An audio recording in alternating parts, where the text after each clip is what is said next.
মধ্যপ্রাচ্য পরিস্থিতি পর্যবেক্ষণ করছে ঢাকা। বিশ্ববাজারে অস্থিরতা দেখা দিলেও আপাতত জ্বালানি তেলের দাম বাড়ানোর চিন্তা সরকারের নেই বলে জানিয়েছেন অর্থ উপদেষ্টা ডক্টর সালেউদ্দিন আহমেদ।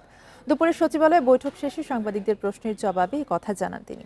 ইরান ও ইসরায়েলের মধ্যে যুদ্ধ বেশি দিন চললে শুধু জ্বালানি নয়, সারসহ অনেক কিছুর দামে প্রভাব পড়তে পারে বলেও জানান অর্থ উপদেষ্টা। তবে বাংলাদেশ যে জ্বালানি আমদানির জন্য অর্ডার করেছে সেগুলোতে প্রভাব পড়েনি বলেও জানান তিনি। এলএনজি আমদানির জন্য যে অনুমোদন দেয়া হয়েছে তা পুরনো দামেই পাওয়া যাচ্ছে। যদি এলএনজির দাম বেড়ে যায় তাহলে সরকার তা বিবেচনা করবে। তিনি বলেন, আপাতত বাণিজ্যে কোনো প্রভাব পড়বে না।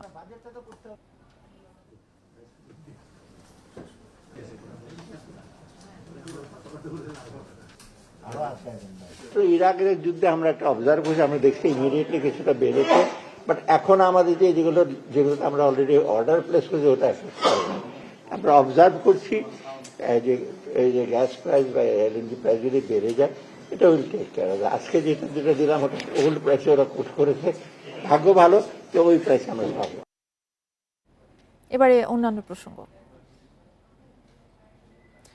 24 জুন শেখ হাসিনা এবং সাবেক স্বরাষ্ট্রমন্ত্রী আসাদুজ্জামান খান কামালকে ট্রাইব্যুনালে আত্মসমর্পণের নির্দেশ দিয়ে বিজ্ঞপ্তি প্রকাশ করা হয়েছে। আজ বাংলা এবং ইংরেজি দুটি জাতীয় দৈনিকে এই বিজ্ঞপ্তি প্রকাশ করা হয়। এতে বলা হয়, নির্ধারিত তারিখে আন্তর্জাতিক অপরাধ ট্রাইব্যুনালে হাজির না হলে তাদের অনুপস্থিতিতেই বিচার কাজ শুরু হবে। শেখ হাসিনা ও আসাদুজ্জামানের বিরুদ্ধে 6টি ধারায় মানবতা বিরোধী অপরাধ আমলে নিয়েছে ট্রাইব্যুনাল। এসব অপরাধে তাদের বিরুদ্ধে গ্রেফতারি পরোয়ানা জারির পরেও তারা পলাতক। ফলে ট্রাইব্যুনাল আইনের 31 বিধি অনুযায়ী আত্মসমর্পণের নোটিশ জারি করা হলো। এ বিষয়ে ট্রাইব্যুনাল আদেশ দেওয়ার পর চিফ প্রসিকিউটর জানান, 24 জুন পলাতক 2 আসামি আত্মসমর্পণ না করলে তাদের পক্ষে রাষ্ট্র আইনজীবী নিয়োগ করবে।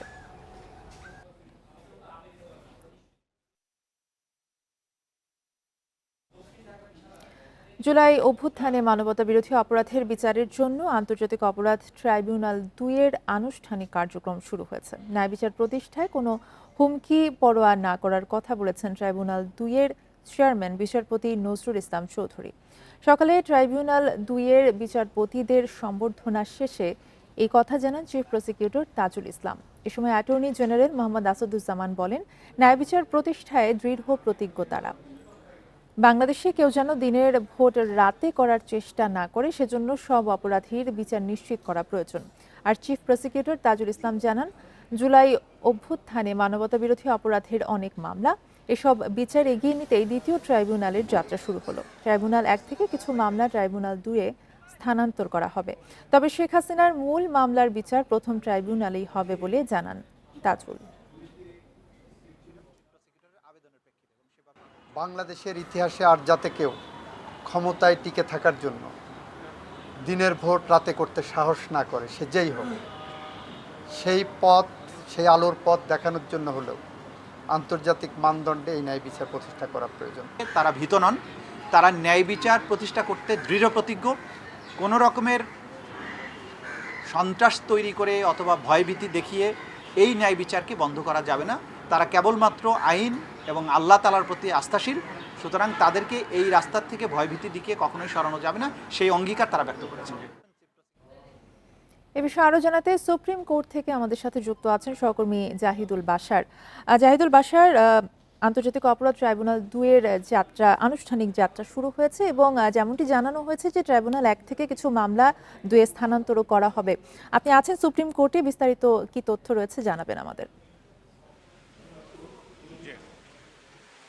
দেখুন, এখন এখানে বৃষ্টি হচ্ছে, তো আমরা এই বৃষ্টির মধ্যেও কিছুক্ষণ আগে আমরা ছিলাম আন্তর্জাতিক অপরাধ ট্রাইব্যুনালে। সেখান থেকে এই মাত্র আমরা সুপ্রিম কোর্ট এলাকার দিকে এসেছি।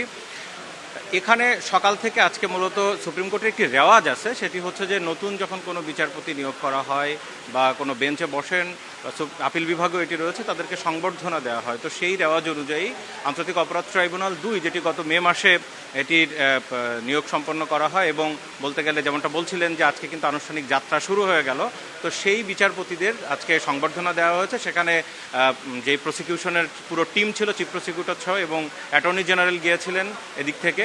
তো সব মিলে সেখানে অনেকগুলো বিষয় এসছে এবং আন্তর্জাতিক অপরাধ ট্রাইব্যুনাল 2 এর যিনি বিচারপতি চেয়ারম্যান সাবেক হাইকোর্টের সাবেক বিচারপতি নজরুল ইসলাম, তিনি বক্তব্য দিয়েছেন এবং সেখানে আরও ছিলেন সাবেক একজন জেলা জজ মঞ্জুরুল বাসিত এবং মাদারীপুরের জেলা জজ, যিনি পরবর্তীতে এখন এই ট্রাইব্যুনাল 2 এর বিচারপতি হয়েছেন শাহরিয়ার কবির। এই তিনজনকে কিন্তু সংবর্ধনা দেওয়া হয়। চেয়ারম্যান এই ট্রাইব্যুনালে তিনি একেবারে স্পষ্ট করে বলেছেন যে অনেক কিছুই ঘটতে পারে। দেখা গেল এত বড় বিচার কার্যক্রম চালাতে গেলে কেউ হত্যার হুমকি দিতে পারে, সেটি গুলি করা হতে পারে, বোমা মারা হতে পারে, অনেক কিছুই হতে পারে, কিন্তু আমরা সেটিকে একেবারেই পরোয়া করব না। আল্লাহর উপর ভরসা করে এই বিচার প্রক্রিয়া এগিয়ে নিয়ে যাওয়া হবে, তিনি এটি বলেছেন। এবং এই যখন সংবর্ধনার দেয়া হয় সেই সময় বক্তব্য রাখেন অ্যাটর্নি জেনারেল, চিফ প্রসিকিউটর। তারা অনেকগুলো বিষয় এনেছেন, তার মধ্যে গুরুত্বপূর্ণ বিষয়গুলো আপনি খবরে বলছিলেন যে কয়েকটি বিষয়, যে বাংলাদেশে শুধু জুলাই আন্দোলনের যে অপরাধ হয়েছে বিষয়টি কিন্তু তা নয়, এর আগে গত 16 বছর ধরে যে গুম করে আয়না ঘরে রাখা, দীর্ঘদিন নির্যাতন করা, সেখানে অনেকের হত্যা করে লাশ নদীতে ফেলে দেয়, অনেক বিষয়গুলো তারা সেখানে এসেছেন যে এই গুমের সংস্কৃতি থেকেও বাংলাদেশকে মুক্ত করে দরকার। সুতরাং সেই বিচারও নিশ্চিত করতে হবে। এখানে একটি বিষয় বলে রাখা দরকার, এই আন্তর্জাতিক অপরাধ ট্রাইব্যুনালে এখন পর্যন্ত 24টি মামলা হয়েছে, তো সেই মামলার কিন্তু গুমেরও মামলা রয়েছে। শেখ হাসিনার বিরুদ্ধে মোট 3টি মামলা, তার মধ্যে একটি হচ্ছে আপনি জানেন যে মূল মামলা, যেটি গতকালকে আমরা সেই খবর প্রচার করেছি, একটি আছে গুম সংক্রান্ত, আরেকটি হচ্ছে হেফাজতের যে মামলা, হেফাজতের যেই সম্মেলনে যে ম্যাসাকার হয়েছে সেখানে শেখ হাসিনাকে আসামি করা হচ্ছে। সুতরাং গুমের বিচারও কিন্তু এই ট্রাইব্যুনালে হবে। আজকে আন্তর্জাতিক অপরাধ ট্রাইব্যুনালের চিফ প্রসিকিউটর সেই কথাই মনে করিয়ে দিয়েছেন। একই সাথে সেখানে অ্যাটর্নি জেনারেল ছিলেন, তিনিও অনেকগুলো বিষয় এনেছেন। তার মধ্যে গুরুত্বপূর্ণ তিনি বলেছেন যে মানুষের যে গণতন্ত্র হরণ করা, বিগত দিনে ভোটাধিকার হরণ করার যে সংস্কৃতি ছিল, দিনের ভোট রাতে করা হয়েছে, সেই বিষয়গুলো যাতে আর বাংলাদেশে ফিরে না আসে। সুতরাং এক্ষেত্রেও যারা অপরাধী আছে তাদেরও বিচারের মুখোমুখি করে পরবর্তীতে যাতে বাংলাদেশে এই ধরনের অপসংস্কৃতি বা অপরাধ কার্যক্রম কেউ চালাতে না পারে সেগুলো নিশ্চিত করতে হবে। সব মিলে আজকে আন্তর্জাতিক অপরাধ ট্রাইব্যুনালের 2 এর যাত্রা শুরু হলো। এখানে যেহেতু আন্তর্জাতিক অপরাধ ট্রাইব্যুনাল 1 সেই শেখ হাসিনার সরকার বিতাড়নের পর গত 11 মাসে 1 কার্যক্রম চলছে। এর মধ্যে 24টি মামলা, 357টি অভিযোগ দায়ের করা হয়েছে, সব মিলে শত শত আসামি। সুতরাং একটি ট্রাইব্যুনালের পক্ষে এটি সম্ভব ছিল না, যার কারণে সরকার 2 গঠন করেছে। সুতরাং এখন 2 এর দিকেও কিছু মামলা যাবে এবং এই 2টি ট্রাইব্যুনাল মিলে আন্তর্জাতিক অপরাধ ট্রাইব্যুনালে মানবতা বিরোধী অপরাধের বিচার প্রক্রিয়া গতিশীলভাবে এগিয়ে যাবে, তেমনটি জানিয়েছেন কিন্তু চিফ প্রসিকিউটর। ধন্যবাদ আপনাকে। জাহিদুল বাশার আমাদেরকে জানাচ্ছিলেন সুপ্রিম কোর্টের সামনে থেকে। আপনারা দেখছেন বিরতিহীন সংবাদ দুপুর। সংবাদে অন্যান্য খবরের সঙ্গে থাকছেন। আগামী 48 ঘন্টায় ঢাকা সহ সারা দেশে ভারী বৃষ্টির পূর্বাভাস। কয়েক জেলায় নিচু এলাকায় দেখা দিয়েছে জলাবদ্ধতা।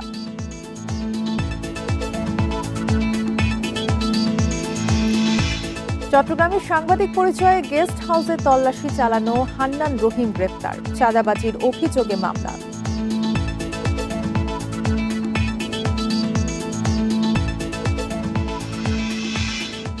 জাতীয় রাষ্ট্রের প্রয়োজনে খানিকটা ছাড় দিয়ে হলেও রাজনৈতিক দলগুলোকে ঐক্যমত্যে পৌঁছানোর আহ্বান জানিয়েছেন কমিশনের সহসভাপতি অধ্যাপক আলী রিয়াজ। সকালে কমিশনের 2য় ধাপের বৈঠকের শুরুতে সাংবাদিকদের ব্রিফিংকালে তিনি একথা জানান। এদিকে আগামী মাসের মধ্যেই জুলাই সনদ তৈরি হবে বলেও জানান তিনি। বেলা 11:30টায় রাজধানীর ফরেন সার্ভিস একাডেমিতে শুরু হয় ঐক্যমত্য কমিশনের 2য় ধাপের প্রথম দিনের বৈঠক। সেখানে যোগ দেন বিএনপি নেতা সালাউদ্দিন আহমেদ, এনসিপির তাসনিম জারা, এবি পার্টির ব্যারিস্টার ফুয়াদ, সিপিবির রুহিন হোসেন প্রিন্স, গণ অধিকার পরিষদের নুরুল হক নূর সহ প্রায় 30টি রাজনৈতিক দলের প্রতিনিধিরা। জানা গেছে আজ সংবিধানের 70 অনুচ্ছেদের ব্যাপারে ঐক্যমত্যে পৌঁছানোর ব্যাপারে বিশদ আলোচনা হবে। এছাড়া বিরোধী দল থেকে সংসদে স্থায়ী কমিটির সভাপতি মনোনয়নের প্রক্রিয়া ও সংসদে 100 নারী প্রতিনিধিত্ব রাখার বিষয়ে আলোচনা হবে। চূড়ান্ত সিদ্ধান্তগুলো অন্তর্ভুক্ত করা হবে জুলাই সনদে।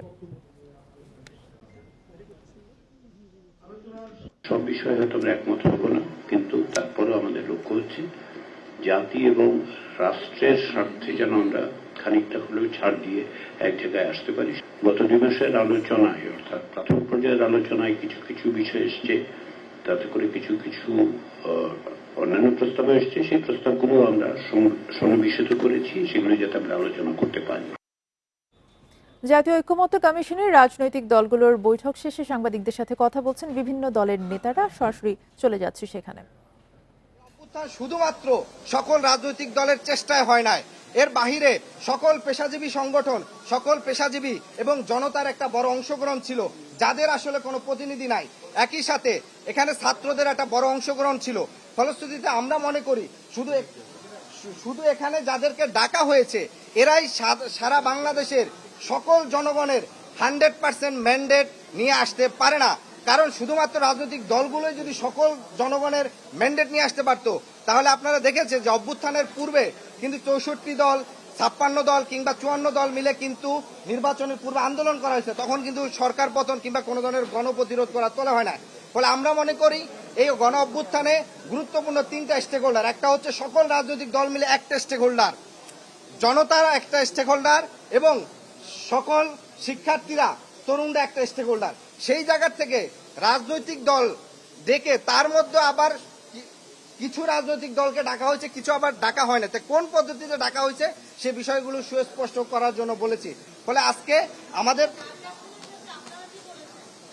নারী আসনের ক্ষেত্রে আমাদের এখানে প্রস্তাব ছিল, আলোচনাটা এখনো চলমান আছে, এটা এখনো শেষ হয় না। তবে সেক্ষেত্রে আমাদের প্রস্তাবনা ছিল সংসদে নারী আসনে যেন সরাসরি ভোটের মাধ্যমে হয়। কোন পদ্ধতিতে হবে সেটা এখনো আলোচনা চলমান আছে। আচ্ছা আস্তে আস্তে ঐকমত্য কমিশনের বৈঠক শেষে নেতারা কথা বলছিলেন, সরাসরি সেখানেই ছিলাম। শপথের আগে ঢাকা দক্ষিণ সিটির দায়িত্ব নেবেন না বলে জানিয়েছেন ইশরাক হোসেন। নগর ভবনে অবস্থান কর্মসূচিতে এই কথা জানান তিনি। বলেন, সংকটের দ্রুত সমাধান না হলে আন্দোলন ছড়িয়ে পড়বে নগর ভবন থেকে রাজপথে। স্থানীয় সরকার উপদেষ্টা আসিফ মাহমুদের বিরুদ্ধে দুর্নীতির অভিযোগ তোলেন ইশরাক। বলেন, রাজনৈতিক ও আর্থিকভাবে লাভবান হওয়ার উদ্দেশ্যে প্রশাসক বসিয়েছিলেন তিনি। গেজেট প্রকাশের পরেও ইশরাক হোসেনকে মেয়র হিসেবে শপথ নিতে না দেয়ায় ফের বিক্ষোভে নেমেছেন তার সমর্থকেরা।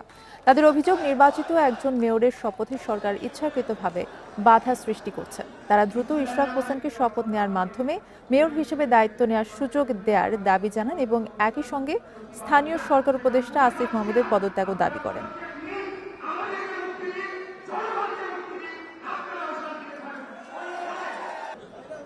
দুর্নীতি দমন কমিশনকে আহ্বান জানাতে চাই, আপনারা এখানে আসুন। এসে এখানে যতদিন এই আসিফ মাহমুদ সজীব ভুইয়া অফিস করেছে, কি কি দুর্নীতি করে গিয়েছে তার সমস্ত কিছু আপনারা তদন্ত করে তার বিরুদ্ধে প্রয়োজনীয় ব্যবস্থা নিন। আবারও নগর ভবনের গণ্ডি পার হয়ে রাজপথে অবস্থান করবে। আপনাদেরকে আমি আবারও বিনীতভাবে অনুরোধ জানাচ্ছি, যত দ্রুত সম্ভব আপনারা এটার সুরাহা করুন। বৃষ্টির কারণে বিভিন্ন জেলায় জলাবদ্ধতা দেখা দিয়েছে। অনেক সড়কে হাঁটু পর্যন্ত পানি জমেছে। পানি ঢুকেছে নিচু এলাকার বাড়ি ঘরেও। ফলে চরম ভোগান্তিতে পড়েছেন সাধারণ মানুষ। নগরবাসীর অভিযোগ, অপরিকল্পিত ড্রেনেজ ব্যবস্থার কারণে বৃষ্টি হলে ভোগান্তিতে পড়তে হয় তাদের। আষাঢ়ের প্রথম দিন থেকে বিভিন্ন জেলায় শুরু হয়েছে বৃষ্টি। টানা কয়েকদিন বেশিরভাগ জেলায় ভারী বৃষ্টির পূর্বাভাস দিয়েছে আবহাওয়া অফিস। সোমবার রাতে খুলনায় ভারী বৃষ্টি শুরু হয়। মঙ্গলবার সকালে বৃষ্টির তীব্রতা কমলেও গুঁড়ি গুঁড়ি বৃষ্টিতে ভোগান্তিতে সাধারণ মানুষ। খুলনা শহরে 24 ঘন্টায় 36 মিলিমিটার বৃষ্টিপাত রেকর্ড করা হয়। বৃষ্টির কারণে মহানগরীর রয়্যাল মোড়, দোলখোলা, তালতলা সহ নিচু অঞ্চলে দেখা দেয় জলাবদ্ধতা। অনেক জায়গায় হাঁটু পর্যন্ত পানি জমেছে। নিচু এলাকার বাড়িঘরের ভেতরেও পানি ঢুকে পড়েছে। স্থানীয়দের অভিযোগ, অপরিকল্পিত ড্রেনেজ ব্যবস্থার কারণে বারবার দুর্ভোগে পড়তে হয়। পুরো সাইপি হলেই মনে করেন পানি কমর সমান পানি। আর বিশেষ করে এখান থেকে একটু ভিতরের দিকে যাইতে গেলে, যে দোলখোলা বা বাগনারা এদিকে যাইতে গেলে তো মানে নিয়মিত দুর্ঘটনা ঘটছে। মূলত এই জায়গাটা একটু নিচু, কিছু কিছু জায়গা আছে খুলনা অঞ্চলে, যেমন রয়্যাল মোড়, পিটিআই মোড়, এগুলো একটু বৃষ্টি হলেই আপনার চলে যায়। টেন্ডার আহ্বান করা হয়েছে, এখন এটা হয়তো ইভালুয়েশন পর্যায়ে আছে। তো এইটার কাজ যখন শেষ হবে আমার মনে হয় দ্রুত যে পানি নিষ্কাশন যে ব্যবস্থা, এটা করা সম্ভব। চট্টগ্রামে 24 ঘন্টায় 85 মিলিমিটার বৃষ্টিপাত রেকর্ড করা হয়েছে। শুধু মঙ্গলবার সকাল 6টা থেকে 3 ঘন্টায় বৃষ্টি হয়েছে 64 মিলিমিটার। টানা বর্ষণে আগ্রাবাদ, বাকুলিয়া, পাঁচলাইশ এলাকায় তৈরি হয় সাময়িক জলজট। সকালবেলায় হঠাৎ করে বৃষ্টি পড়তেছে এবং আমরা দোকানপাট খুলতে পারতেছি না, গাড়ি ঘোড়া চলতে পারতেছে না, মোড়ে মোড়ে পানি জমে থাকা, এগুলোর কারণে ভোগান্তি সৃষ্টি হচ্ছে আর কি। দক্ষিণাঞ্চলে মৌসুমি বায়ু সক্রিয় এবং উত্তর বঙ্গোপসাগরে হালকা সক্রিয় অবস্থায় রয়েছে। এর প্রভাবে পটুয়াখালীর বিভিন্ন স্থানেও থেমে থেমে মাঝারি থেকে ভারী বৃষ্টি হয়েছে। Tanzil Hasnat, independent news. এ বিষয়ে আরো জানাতে খুলনা থেকে আমাদের সাথে যুক্ত হচ্ছেন সহকর্মী অভিজিৎ পাল। অভিজিৎ, এর আগের ঘন্টা আপনি যেমনটি জানাচ্ছিলেন যে ৩৬ মিলিমিটার বৃষ্টিতে কিন্তু বিভিন্ন এলাকায় পানি উঠে গেছে, তৈরি হয়েছে জলাবদ্ধতা। আর পানি নিষ্কাশন ব্যবস্থা আসলে এই বিষয়ে আসলে কোনো ব্যবস্থা এখনো পর্যন্ত নেওয়া হয়নি কেন, এবং এর কারণে আসলে কি কি ভোগান্তি আপনি দেখতে পাচ্ছেন? প্রথমে যদি জনভোগান্তির কথা বলতে হয় তাহলে জনভোগান্তি তো শুরু থেকে ছিল, যদিও এখন পানি অনেকটাই নামতে শুরু করেছে, যার কারণে ভোগান্তিটা অনেকটা কমতে শুরু করেছে মানুষের। তবে জনভোগান্তি রয়েছে, যেমন মানুষের বাড়িঘর ধরে পানি উঠে গেছে, সেই পানির কারণে যে ময়লা পানি বাড়ির ভিতরে প্রবেশ করেছে। রাস্তায় যে পানি জমেছে সেখানে আসলে যে ইজি বাইক বা গাড়িগুলো চলাচল করে আমরা দেখেছি যে ম্যাক্সিমাম ইজি বাইক এবং গাড়ি সেগুলো হচ্ছে আপনার নষ্ট হয়েছে এবং ছোট ছোট দুর্ঘটনাও ঘটেছে, রিক্সা উল্টে গিয়ে মানুষ আহত হয়েছে, এমন ঘটনা ঘটেছে। আর সকাল থেকে যে বৃষ্টি হচ্ছিল যার কারণে যে জলাবদ্ধতা, সেই জলাবদ্ধতার কারণে আসলে সকালে যারা আসলে কর্মমুখী মানুষ তাদেরকে ভোগান্তিতে পড়তে হয়েছে, বিভিন্ন শিক্ষা প্রতিষ্ঠানে যারা গিয়েছিলেন তাদেরকেও ভোগান্তিতে পড়তে হয়েছে। শহরের এই রয়্যাল মোড় সহ অন্যান্য যে নিম্ন অঞ্চল সেগুলো প্লাবিত হয়েছে, এখন অবশ্য সে পানি নামতে শুরু করেছে। আমরা এই বিষয়গুলো নিয়ে কিছুক্ষণ আগে খুলনা সিটি কর্পোরেশনের যিনি প্রধান নির্বাহী কর্মকর্তা আছেন তার সঙ্গে আমরা কথা বলেছিলাম।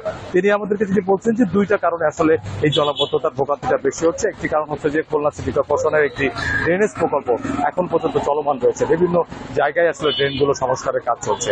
এর পাশাপাশি খুলনা ওয়াসার একটি সোয়ারেজ প্রকল্প, সেটিরও কাজ চলছে, যার কারণে ড্রেনেজ ব্যবস্থা অনেকটা বন্ধ, অনেক জায়গায় বন্ধ রেখে সেখানে কার্যক্রমগুলো চালাতে হচ্ছে, যার কারণে ভোগান্তিটা অনেকটা বেশি বৃদ্ধি পেয়েছে। এর পাশাপাশি তিনি একটি বিষয় বলেছেন যে খুলনার যেহেতু রূপসা এবং ভৈরব নদী বেষ্টিত শহর, অর্থাৎ এই নদীতে যখন জোয়ার থাকে তখন আসলে এই জলের বদ্ধতার সৃষ্টি হয়, আবার যখন ভাটা হয় তখন থেকে নেমে যায়। তিনি এই বিষয়টিও এখানে তুলে ধরেছেন। এবং তার পাশাপাশি তিনি বলছেন যে এই যে প্রকল্পগুলো চলছে, এই প্রকল্পগুলো যখন শেষ হবে তখন আসলে জলাবদ্ধতা এবং জলাবদ্ধতার কারণে মানুষের যে নাগরিক ভোগান্তি, এই ভোগান্তিটা অনেকটা লাঘব হবে। তার পাশাপাশি তিনি আরেকটি কথা বলেছেন যে এরপরও সিটি কর্পোরেশন আরেকটি প্রকল্পের কথা চিন্তা করছে, সেটি হচ্ছে যে উচ্চ ক্ষমতা সম্পন্ন পাম্প স্থাপন, যাতে করে সেচের মাধ্যমে এই শহরের যে জলাবদ্ধতার কারণে বৃষ্টির পরে যে পানি জমে, এই পানিটা যাতে সেচ দিয়ে যাতে রূপসা অথবা ভৈরবে ফেলা যায়, সেই কারণে তারা একটি প্রকল্প গ্রহণ করছেন এবং সেটি এখনো পরিকল্পনাধীন অবস্থায় আছে। যে অল্প কিছুদিনের মধ্যেই তারা এটি পরিকল্পনা মন্ত্রণালয়ে পাঠাবেন এবং সেটা পাস হলে, সেটি বাস্তবায়িত হলে জলাবদ্ধতার যে ভোগান্তি সেটি আরো অনেকটাই কমে আসবে। তবে নগরবাসীর বিষয়টি হচ্ছে যে প্রতি বছর বর্ষা মৌসুমে আসলে এই ভোগান্তিতে পড়তে হয় নগরবাসীকে, এবং এই ভোগান্তি লাঘবে তারা আসলে একটি কার্যকর পদক্ষেপ চেয়েছে। তারা বলছে যে একটি দীর্ঘমেয়াদী প্রকল্প বাস্তবায়নের জন্য, এবং যার মাধ্যমে আসলে এই জলাবদ্ধতার ভোগান্তি লাঘব হবে। অভিজিৎ পাল জানাচ্ছিলেন খুলনা থেকে। চট্টগ্রামের সাংবাদিক পরিচয়ে গেস্ট হাউসে তল্লাশির ঘটনায় হান্নান রহিম তালুকদারকে গ্রেফতার করেছে পুলিশ। সোমবার রাতে তাকে কোতোয়ালি এলাকা থেকে গ্রেফতার করা হয়। চান্দগাঁও থানার ওসি আফতাব উদ্দিন জানান, গেস্ট হাউসে চাঁদাবাজির অভিযোগে তার বিরুদ্ধে মামলা হয়েছে, সেই মামলায় গ্রেফতার করা হয়েছে তাকে। আজ তাকে আদালতে হাজির করে পরবর্তীতে আইনি ব্যবস্থা নেওয়া হবে।